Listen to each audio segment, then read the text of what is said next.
Hello and welcome back. Today we've got another £200 worth of 10p's we're going to have a look through. Looking for the alphabet 10p's, and we're getting tantalisingly close to finishing the 2018 book. We had some good luck last week, filling one more slot. So we're missing D, G, R and T. 4 to go. Then we've completed our first ever alphabet 10p set. 2019 on the other hand, we've got E, G, L, M, J, O, R, V and U in no particular order. So let's cross our fingers and hope today that we find a new one. Before I jump into the questions, I'll let you know whilst I was at the Royal Mint, I did record a bunch of videos for a bunch of other people's channels on different coin tubers. Most of them I'm sure you're all going to be familiar with, but I'll give them a little shout out as and when the videos come out. So the first person that's uploaded a video that I feature in is Total Coins. I did a channel takeover, so I opened 50p's. £250 worth of 50p's with him. Very good friend of mine that I spent the most of the weekend in Wales with. Really lovely guy, and I'm sure you'll love his video. So go over and check out Absolute Coins, and then go and check out Total Coins. But also Coin Cupboard opened some little gifts I gave him as well. So go over and again, I'm sure you're all subscribed to Coin Cupboard as it is. So go over and check out Coin Cupboard as well. But without further ado, let's get into the questions. So, the British Unicorn says, if the UK ever dissolved, how would you think it would affect our coins?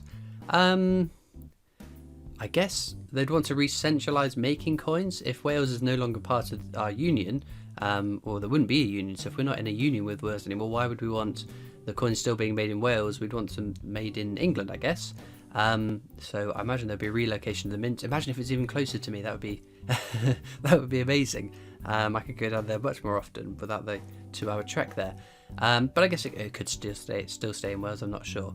I guess we could potentially get a lot of more variants in the designs. That's if they stay in the pound. I guess you could get the Welsh issued, Northern Irish, Scottish, and the English pounds. Although if they did then go to the euro, I guess we wouldn't have that variety. But it would be easier to get euros though, because a 2-hour drive to Wales, may not even have to be 2 hours, because I'm sure there are closer points to myself than the Royal Mint or Cardiff or whatever.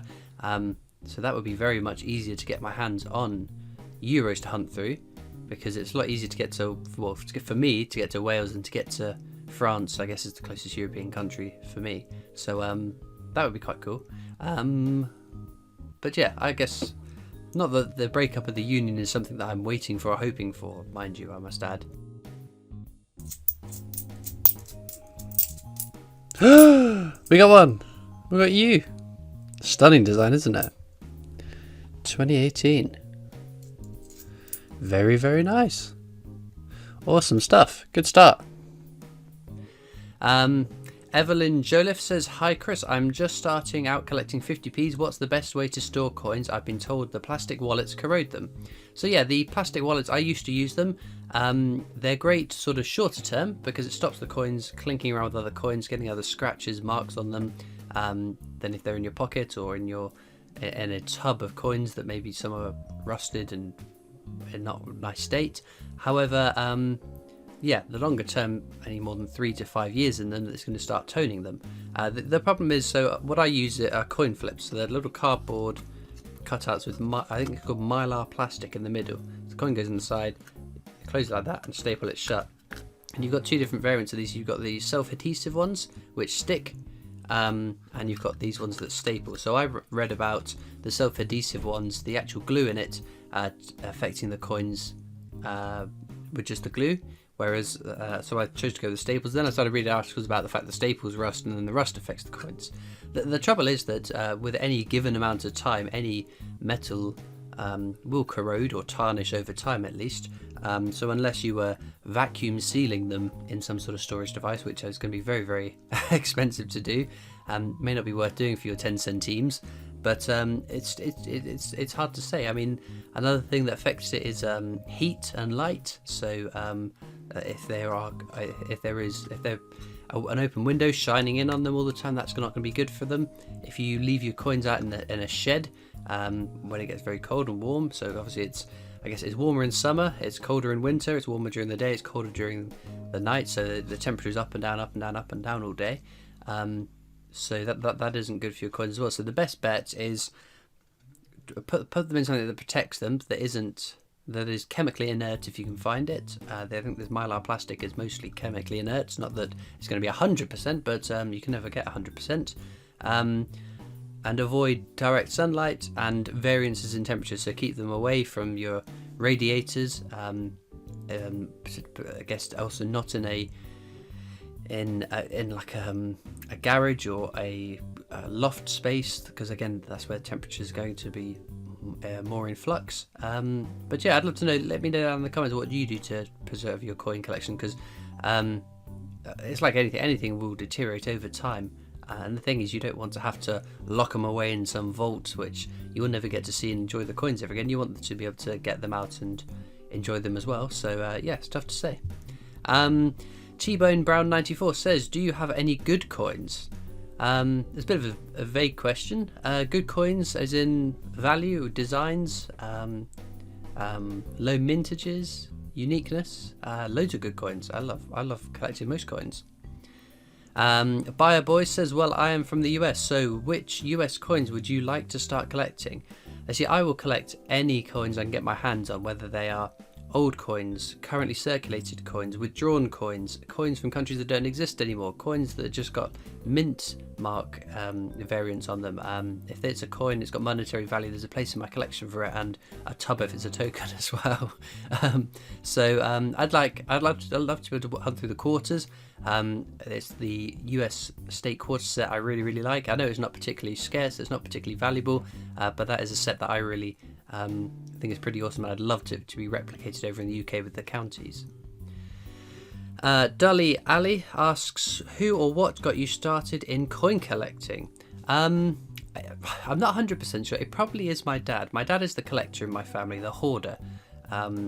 So rather than my mum, who isn't particularly a collector of things, I think that's where I've inherited this hoarding, collecting mindset. I think because he's collected coins, the annual sets, rather than sort of hunting through circulated coins, he will look through his circulated coins as well and send me pictures of coins that he's found as well.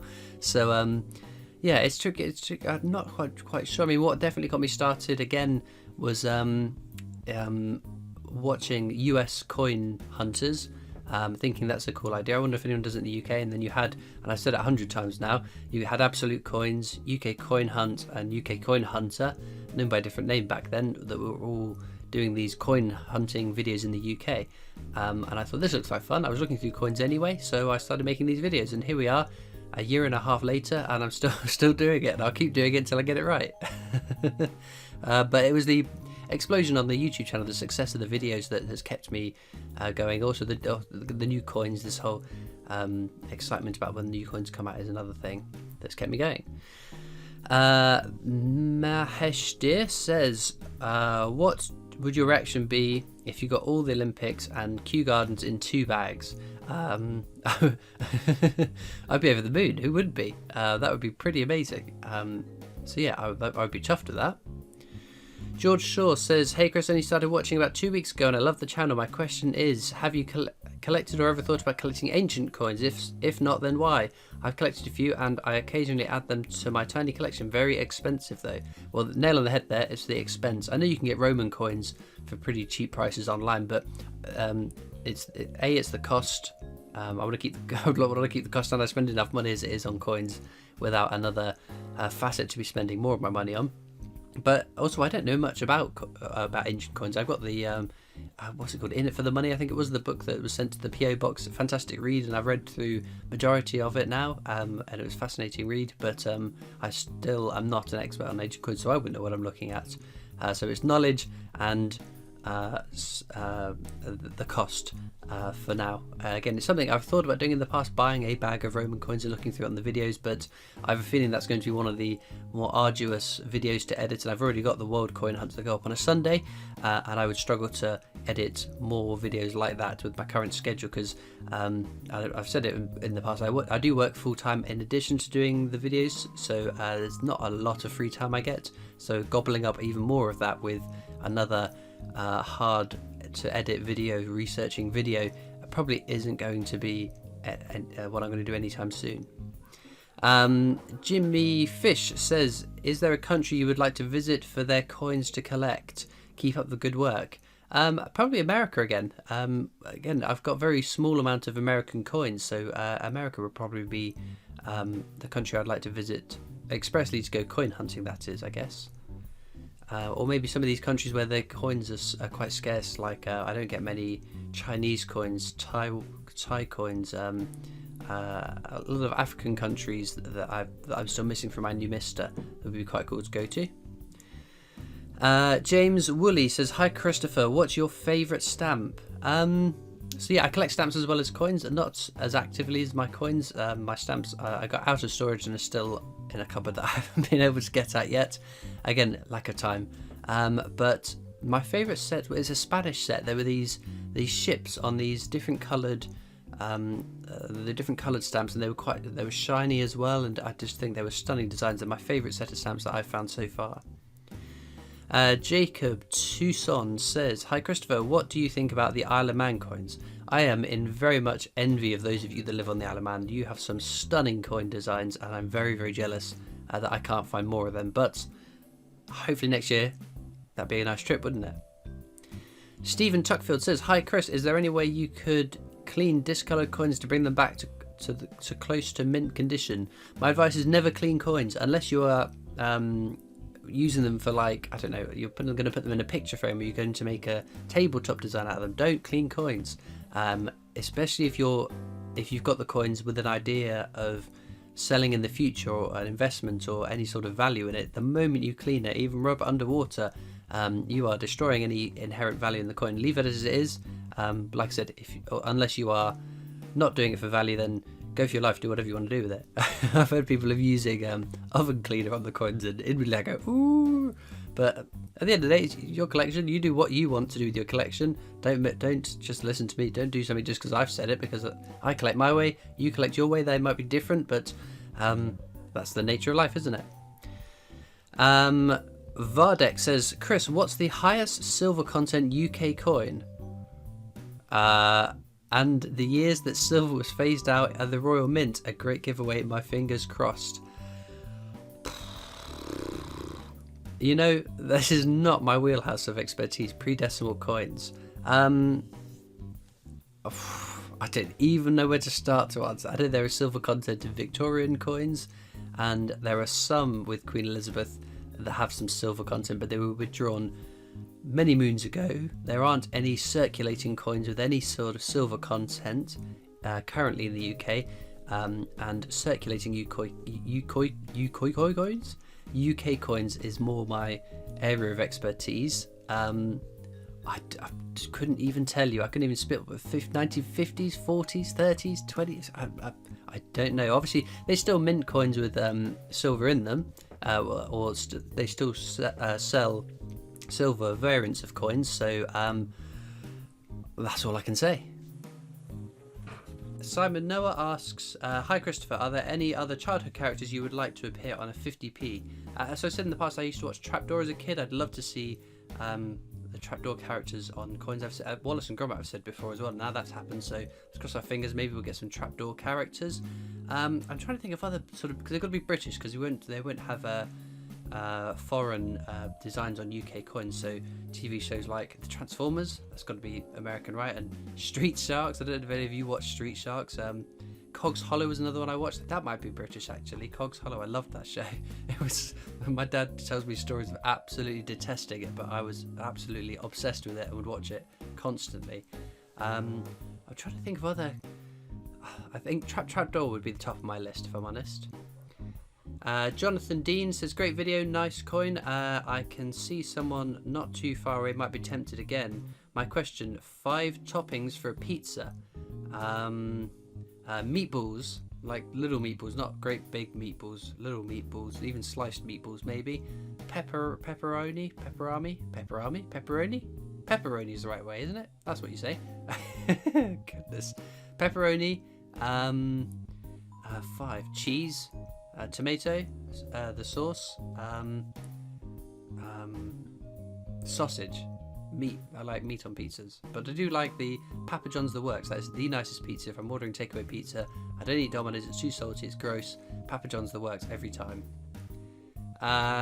Kieran Hutchinson says, how many coins do you have? Tons. Graham Wilson says, what a fantastic prize once again. Compliment to the London Mint office. It kind of also highlights your channel, Christopher. They must have a lot of respect for you now. My question is, if you could have one last meal and drink, what would it be? What would I... Last meal, it's got to be steak and chips, and a drink.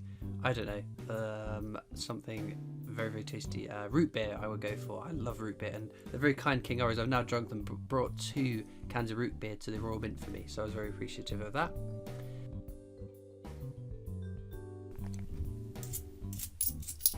Ooh, we got another one. P for postbox. And it's 2018. Stunning. 2 in 2 bags now.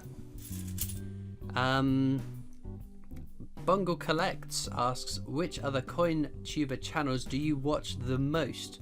I watch a whole bunch. I don't watch every video that everyone puts out, because the amount of people making videos now is absolutely bonkers. It's a really good thing though, and I do try and watch a smattering of a bit of everyone. I feel like it's bad to name names. I don't want to leave anyone out. This is my problem. I will list off 10 coin tubers, and the 11th one will go, oh, what about me? And I feel really, really bad, because it's probably videos I've seen before. But I guess the guys that came down to the Royal Mint, Absolute Coins, Total Coins, Bungle Collects, Caledonian Coins, My Family Collects.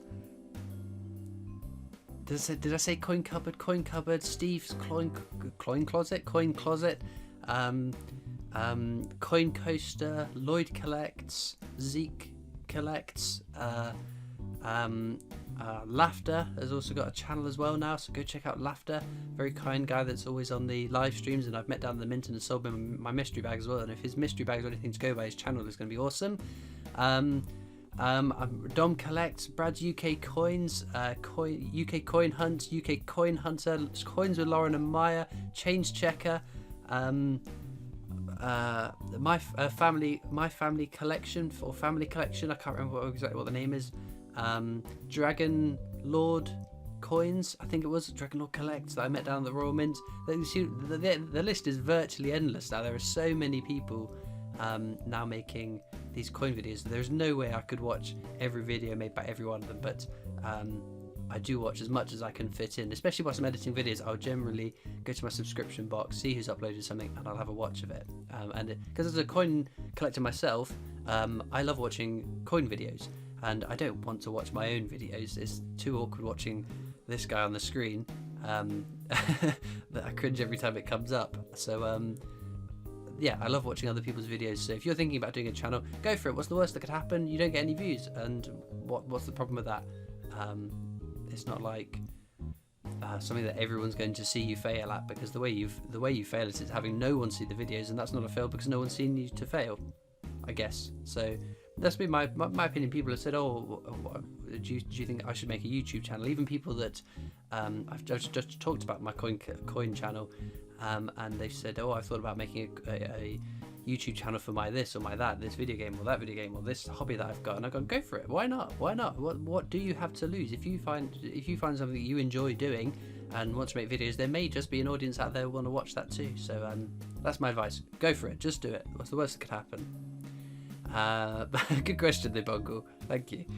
Toga says, hey man, would you ever sell your collection? I have no plans to sell my collection. I don't sell coins. I'm an obsessive hoarder. You would have to prize the coins out of my cold dead hands at that moment.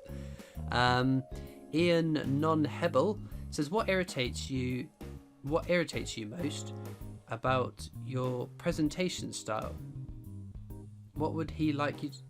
Oh, what irritates your son most about your presentation style? What would he like you to... I don't have a son, so I'm not quite sure what that question means. I've got my little brother Patrick, who used to do the 10p hunts with me. He doesn't do it anymore. He's still interested in coins, but doesn't want to sit for 20 minutes a week hunting through 10p's. What irritates your son most about your presentation style? The comment I'm getting a lot recently is, can you change the backing music? Which I'm reticent to do, because I feel like the backing music has become so intertwined with my channel now that changing it would take away something from the channel. But also, it's a nice track in that I know it's muzak or lift music, elevator music, whatever you want to call it, background music, but I don't want music that draws the music isn't the focus. The music is just something to twiddle on in the background whilst I'm speeding up clips, or in the background to hide noisy people downstairs playing Dungeons and Dragons, for example, that might be picked up in the peripherals of my microphone. But also it's a fairly lengthy tune, so even if my video is 15 minutes, it's only a couple of times it's repeated itself. And that's the kind of music I would like anyway, sort of that jazziness to it. And it's copyright free as well. So I can use it, or royalty free, whatever the term is. So it would be a case of trying to find a track that suits my channel, but it was also a decent length, and then it's a change of it, and I'm not sure whether I would be happy changing it. And to be fair, the last live stream someone asked that, and I did say, do you guys want me to change the music track, and the majority said no. So it might just be a vocal minority of people that want the music to change, but like I said, it's very low. This is what a low level is, I guess. The volume isn't very high, so sometimes I get comments from people saying, oh, why have you removed the music? Why don't you put music on? I'm thinking, I did put music in, there is music in. But anyway, sidetrack. We'll go for one last question from Christy Marasco. Says, love the videos, started collecting about 6 months ago, thinking about going to the Royal Mint. Do you think the experience is worth it? 100%, and I've said it on my Royal Mint video, and I will say it 100 times again. Especially if you're a coin collector and you've never been to the Royal Mint before, it is 100% worth it. You find out so much information, even just going there and seeing the coins being made. One of the bits I really like doing, or I really liked on my first tour, and I still do every tour, is you go through this tour, them explaining how coins are made, showing you the machinery it goes through, and then in the Royal Mint Experience museum, there's a little circular room with like a video played, and that takes you through the machines from the coin's point of view, which obviously they can't do. But then you're piecing together all the bits that they've spoken about on the tour, and then seeing it through the eyes of a coin, I guess. And it really sort of brings it all together. So it's fantastic. But the other thing I would say, and it's massive credit to the Royal Mint staff, to the tour guides, the people that design the tours, that obviously share their knowledge with these tour guides. Every time I've gone, I've been 6 times now, and every time I've left learning something new, or the tour guide have had their own little twist on something. They've covered something ever so slightly differently from other tour guides, or so only one of my tour guides have ever in any depth covered the trial of the Picts, and that stuck in my head after that tour. So a massive credit to every tour guide I've ever had the joy of being on a tour with, because it's been a phenomenal experience and I've thoroughly enjoyed it. It's never been boring, even though I've been on there 6 times. They also make it very interactive for younger kids, but without making it too dulled down that the adults in the group. So I think it was my 2nd or 3rd time I went. There were some people that brought along their like 2, 3, 4-year-olds onto the tour because they were trying to get more strike your owns. But they kept engaging with the kids, but not in a way that sort of put the rest of us off that were there as adults, as coin collectors. So it's a great balance, a fantastic experience, and they need to hire me for all this publicity I keep doing of them. But no, a massive credit to every member of staff that works at the Royal Mint Experience, the cafe, whatever. Any interaction I've ever had with them has always been extremely positive, and I couldn't say one negative thing about them at all. So a big thank you to them. And with enough rambling, with enough kissing the proverbial of the Royal Mint, we'll go back to the coins. So unfortunately nothing new for the book, but a P and a U. Up even. We've finally got a word. Up. A pretty stunning finds. We did also get a jersey, 1992, and a Croatian 2 kuna. But very nice finds. Well, all that leaves me to do now is thank you so much for watching. I hope you've enjoyed, and I'll see you next time for more coins. Bye.